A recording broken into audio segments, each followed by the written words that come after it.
नमस्कार मित्रों, मैं शिवम आनंद वेब ट्यूटोरियल्स के इस सीरीज में आप सभी लोगों का स्वागत करता हूं। तो इस वीडियो में हम लोग देखने वाले हैं जावास्क्रिप्ट। तो जावास्क्रिप्ट स्टार्ट करने के पहले हम लोग जान लेते हैं इसके बारे में कुछ छोटी छोटी बातें। तो सबसे पहले जावास्क्रिप्ट क्या होता है। तो जावास्क्रिप्ट को सबसे पहले बनाया गया था वेब पेज को डायनेमिक बनाने के लिए, और जो प्रोग्राम हम लोग जावास्क्रिप्ट में लिखते हैं उसको स्क्रिप्ट्स कहते हैं। जावास्क्रिप्ट को हम लोग HTML के अंदर लिख सकते हैं, उसको हम लोग इनलाइन जावास्क्रिप्ट कहते हैं, या फिर हम लोग बाहर किसी फाइल में लिख सकते हैं। उसका एक्सटेंशन बस कुछ name.js रखते हैं और उसको HTML में हम लोग इंपोर्ट करते हैं। ये ब्राउज़र पे ऑटोमेटिकली रन करता है। और अगर आपको लगता है कि जावास्क्रिप्ट आने के लिए हमें जावा आना चाहिए या फिर कुछ सिमिलैरिटीज है जावा और जावास्क्रिप्ट में, तो ऐसा कुछ नहीं है। जावा बहुत डिफरेंट है जावास्क्रिप्ट से, दोनों में आसमान ज़मीन का फ़र्क है। जावा आपको बिल्कुल नहीं भी आता है तो भी आप जावास्क्रिप्ट सीख जाओगे, बस थोड़ा HTML और CSS आना चाहिए, क्योंकि जब हम लोग DOM मैनिपुलेशन करेंगे तो वहाँ पे यूज़ होता है। DOM मैनिपुलेशन होता है डॉक्यूमेंट ऑब्जेक्ट मॉडल, जैसे HTML का बिहेवियर चेंज करेंगे हम लोग जावास्क्रिप्ट से, तो वहाँ पे HTML और CSS आपको आना चाहिए। अब जावास्क्रिप्ट को हम लोग जावास्क्रिप्ट क्यों कहते हैं। तो जब जावास्क्रिप्ट क्रिएट हुआ था, बना था, तो इसका पहले कुछ और नाम था। उसका पहले नाम था लाइवस्क्रिप्ट। तो उस समय जावा बहुत पॉपुलर था, जावा बहुत ही बड़ा लैंग्वेज था उस समय, तो उसके कारण इसको पॉपुलर बनाने के लिए इसका नाम रखा गया जावास्क्रिप्ट। तो जैसे जैसे जावास्क्रिप्ट फेमस होते गया, ये पूरा अलग इंडिपेंडेंट लैंग्वेज बन गया और इसका अलग स्पेसिफिकेशन हो गया, उसको हम लोग इक्मास्क्रिप्ट कहते हैं। और अब इसका कोई ताल्लुकात नहीं है जावा से, कोई रिलेशन नहीं है जावा से। तो जावास्क्रिप्ट हम लोग ब्राउज़र में रन कराते हैं। इसके लिए हम लोग कोई सॉफ्टवेयर का इंस्टॉलेशन का ज़रूरत नहीं होता है, जैसे बाकी लैंग्वेजेस में हम लोग को 10 सॉफ्टवेयर पहले इंस्टॉल करना होता है। जावास्क्रिप्ट रन कराने के लिए हम लोग कोई सॉफ्टवेयर का ज़रूरत नहीं होता है, हमारे पास बस ब्राउज़र होना चाहिए और उस ब्राउज़र में जावा वर्चुअल मशीन होना चाहिए एम्बेडेड। अब सारे ब्राउज़र में जावास्क्रिप्ट वर्चुअल मशीन होता ही है। जैसे पहले यूज़ होता था इंटरनेट एक्सप्लोरर, तो उसमें कुछ वर्जन्स में जावास्क्रिप्ट रन नहीं करता है। तो ये जो इंजन होता है उसका अलग अलग कोड नेम्स है, जैसे अपना क्रोम V8 यूज़ करता है, ओपेरा भी V8 इंजन यूज़ करता है, फायरफॉक्स स्पाइडरमंकी यूज़ करता है, और भी अलग अलग कोड नेम्स है। जैसे इंटरनेट एक्सप्लोरर यूज़ करता है ट्राइडेंट और चक्रा, और अब जो विंडोज़ 10 में आता है माइक्रोसॉफ्ट एज, वो यूज़ करता है चक्रा कोर, और जो मैक OS में पहले से रहता है सफारी, वो यूज़ करता है स्क्वायरल फिश और नाइट्रो। तो अब हम लोग देखते हैं कि ये इंजन जावास्क्रिप्ट को रन कैसे करता है। तो सबसे पहले इंजन कोड को लेता है, उसको रीड करता है, फिर उसको मशीन लैंग्वेज में चेंज करता है, उसके बाद वो रन करता है। हम लोग जावास्क्रिप्ट से क्या क्या ब्राउज़र में कर सकते हैं। हम लोग नया HTML कोड डाल सकते हैं पेज में, जैसे कोई कंटेंट हो, जैसे आप लोग टू डू लिस्ट देखे होगे, उसमें आप क्या करते हो, कुछ लिखते हो, एंटर करते हो, तो एक नया लिस्ट आ जाता, नया आइटम आ जाता है, वो लिख के, तो वो हम लोग जावास्क्रिप्ट से कर सकते हैं बिना पेज रिफ्रेश किए।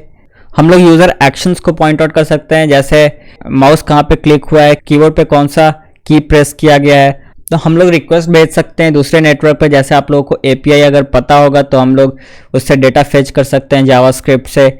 हम लोग कुकीज़ सेव कर सकते हैं जावास्क्रिप्ट से। जावास्क्रिप्ट से बहुत कुछ कर सकते हैं, वो अभी हम लोग आगे इस सीरीज़ में देखेंगे। तो अब हम लोग देखेंगे जावास्क्रिप्ट को कैसे रन कराना है।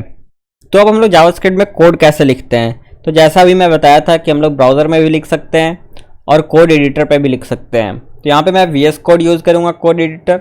आप लोग को अगर कोई और यूज़ करना है तो आप लोग यूज़ कर सकते हो, जैसे सबलाइम टेक्स्ट है, एटम्स है, बहुत सारे अलग कोड एडिटर्स हैं। मैं यहाँ पे VS कोड यूज़ कर रहा हूँ। तो सबसे पहले हम लोग देख लेते हैं ब्राउज़र में कैसे लिखते हैं। तो अगर आप लोग मैक यूज़र हो तो मैक में शॉर्टकट होता है कमांड ऑप्शन J, नहीं तो आप लोग यहाँ से खोल सकते हो। यहाँ पे ऑप्शंस में जाओ, developer tools, more tools, then developer tools. Windows में भी ऐसे ही आप जा सकते हो, यहाँ से डिलीट हो जाएगा जो भी चीज़ पेज पे रहेगा उस समय। या फिर विंडोज़ का शॉर्टकट होता है शायद कंट्रोल अल्टरनेट और J, या फिर कंट्रोल शिफ्ट J। यहाँ पे हम लोग सबसे पहला लाइन लिखते हैं जावास्क्रिप्ट का, console.log। यहाँ पे हम लोग स्ट्रिंग में प्रिंट कराते हैं हेलो वर्ल्ड, ये देखिए यहाँ पे प्रिंट हो गया। जैसे बाकी लैंग्वेजेस में प्रिंटफ होता है सी में प्रिंट कराने का, वैसे ही जावास्क्रिप्ट में console.log होता है। ये तो था हम लोग ब्राउज़र पे कैसे लिख सकते हैं। यहाँ पे हम लोग डायरेक्ट एडिशन मल्टीप्लिकेशन भी कर सकते हैं, जैसे 69 × 2 138। तो अब हम लोग देखते हैं फाइल में कैसे लिख सकते हैं। तो ये फाइल है, सबसे पहले हम लोग देख लेते हैं इनलाइन स्क्रिप्ट कैसे लिखाता है। तो बॉडी के अंदर हम लोग स्क्रिप्ट लिखेंगे, इसके अंदर लिखेंगे console.log, स्ट्रिंग में हेलो वर्ल्ड। हम लोग यहाँ से पाथ कॉपी कर लेते हैं, इसका यहाँ पे रन कराते हैं। ये देखिए आ गया हेलो वर्ल्ड। अगर हम लोग यहाँ पे कुछ और लिखेंगे, फ्रॉम इंटरनल स्क्रिप्ट, ये देखिए hello world from internal script. ये तो इंटरनल स्क्रिप्ट था। अब हम लोग एक्सटर्नल स्क्रिप्ट कैसे लिखते हैं।